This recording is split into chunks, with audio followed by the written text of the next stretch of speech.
আসসালামু আলাইকুম। আশা করি তোমরা সবাই অনেক অনেক ভালো আছো।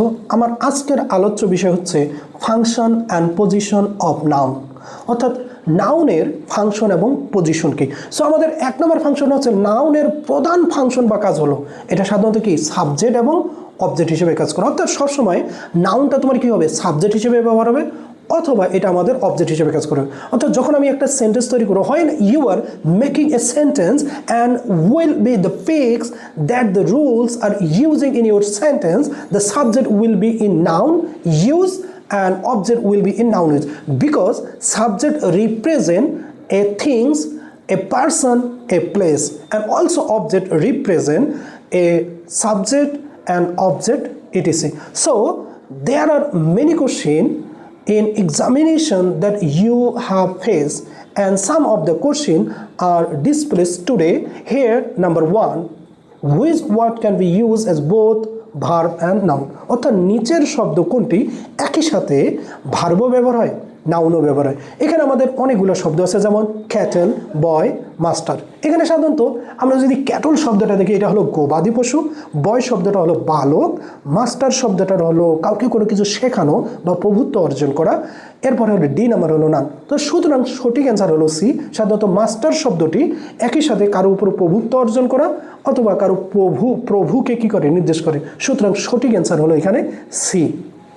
এরপরে কোশ্চেনটা হচ্ছে finally the name is woman, here frailty the name is woman, here frailty is, অর্থাৎ ফ্রেইলিটি শব্দটি কোন পারমিসিস, noun, an adjective, an adverb and a verb. তো সঠিক অ্যান্সার আসলে কিন্তু এখানে নাউন, কারণ হচ্ছে ফ্রেইলিটি শব্দটি এখানে একটা নাউন অর্থে বোঝায়, অর্থাৎ উইকনেস বোধ ইন হেলথ অ্যান্ড ক্যারেক্টার। বাক্যটি উইলিয়াম শেক্সপিয়ারের হেলমেট নাটকের একটি কোটেশন থেকে নেওয়া হয়েছে, অর্থাৎ ফ্রেইলিটি শব্দটা নাউন। এবং কিছুক্ষণ আমরা দেখলাম যে শেষে যদি টি ওয়াই থাকে কোনো ওয়ার্ডের শেষে, আবার ভালো করে বলি, কোনো ওয়ার্ডের শেষে যদি টি ওয়াই থাকে তাহলে সেটা কি নাউন হিসেবে বিবেচিত হয়।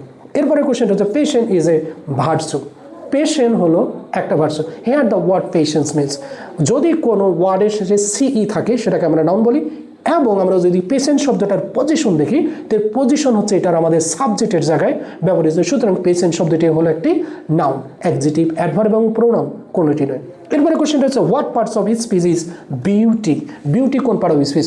সো আমরা যদি বিউটি কোন পার্ট অফ স্পিচ যদি দেখি এটা আমাদের একটা অ্যাবস্ট্রাক্ট নাউন, কারণ বিউটি দ্বারা কোনো কিছু সৌন্দর্যকে নির্দেশ করে। একই সাথে কোনো মেয়ের নাম যদি বিউটি হয় তাহলে কিন্তু এটা এক প্রকার নাউন হবে, কিন্তু বিউটি যদি কোনো সৌন্দর্যকে নির্দেশ করে তাহলে বিউটি কিন্তু আমাদের আরেকটি নাউন হবে। তো সাধারণত আমাদের এখানে বিউটি শব্দটি হলো নাউন, প্রোনাউন, অ্যাডজেক্টিভ এবং ভার্ব কোনোটি নেই। সঠিক অ্যান্সার হলো বি, বিউটি হলো একটি নাউন। এরপরে কোশ্চেন হলো forgiveness is a great virtue, অর্থাৎ ক্ষমা করে দেওয়া একটা মহৎ গুণ। এখানে ফরগিভনেস শব্দটি কোন প্রকারের noun, common noun, proper noun, abstract noun, collective noun. So আমরা যদি এখানে দেখি যে কমন নাউন বলতে কি বোঝায়, একই শ্রেণীর সকলকে নির্দেশ করে। প্রপার নাউন হলো নির্দিষ্ট ব্যক্তি, বস্তু, স্থানের নাম বোঝায়। অ্যাবস্ট্রাক্ট নাউন হলো কোনো নাউনের গুণাবলীকে নির্দেশ করে। কালেকটিভ নাউন বলতে সমষ্টিবাচক কোনো নাউনকে বোঝায়। সো এখানে ফরগিভনেস শব্দটা এমন একটা পারাবিস, এমন একটি নাউন যেটা ধরা যায় না, ছোঁয়া যায় না, দেখা যায় না, স্পর্শ করা যায় না।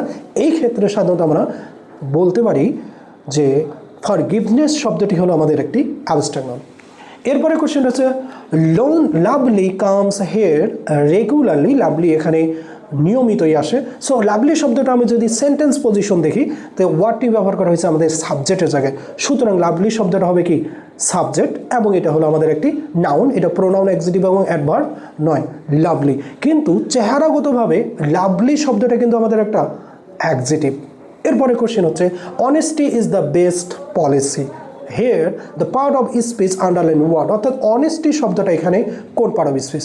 সো আমি যদি দেখি যে অনেস্টি শব্দটা এখানে কোন পার্ট অফ স্পিচ, যে অনেস্টি হলো সাধারণত আমাদের এখানে নাউন, কারণ পজিশন যদি দেখি অনেস্টি শব্দটা সেটা সাবজেক্টের জায়গায় আছে, আর আমরা জানি যে সাবজেক্টে যা বসে সেটা কি হয় নাউন হয়, অ্যাডজেক্টিভ, অ্যাডভার্ব অ্যান্ড প্রোনাউন এটা নয়। সঠিক অ্যান্সার হলো আমাদের নাউন। এরপর হচ্ছে swimming in the river is difficult, অর্থাৎ নদীতে সাঁতার কাটা এটা কঠিন। সো এখানে আমাকে দেখতে হবে যে সুইমিং শব্দটি কোন পার্ট অফ স্পিচ। আমরা জানি যে ভার্বের আইনজি যোগ হলে সেটাকে আমরা জিরান বলি, ভার্বের আইনজি যোগ হলে কি জিরান বলি, অর্থাৎ নদীতে সাঁতার কাটা এই গুণটাকে নির্দেশ করতেছে। একই সাথে কাজ, একই সাথে নাউনের অর্থ বোঝাচ্ছে। সুতরাং সঠিক অ্যান্সার হলো নাউন। এটা একটা আমরা জিরান্ডিয়াল নাউন হিসেবে আমরা বিবেচনা করতে পারি। ভার্ব, অ্যাডজেক্টিভ এবং অ্যাডভার্ব কখনোই নয়। ওকে, থ্যাংক ইউ। দেখা হচ্ছে পরবর্তী ক্লাসে।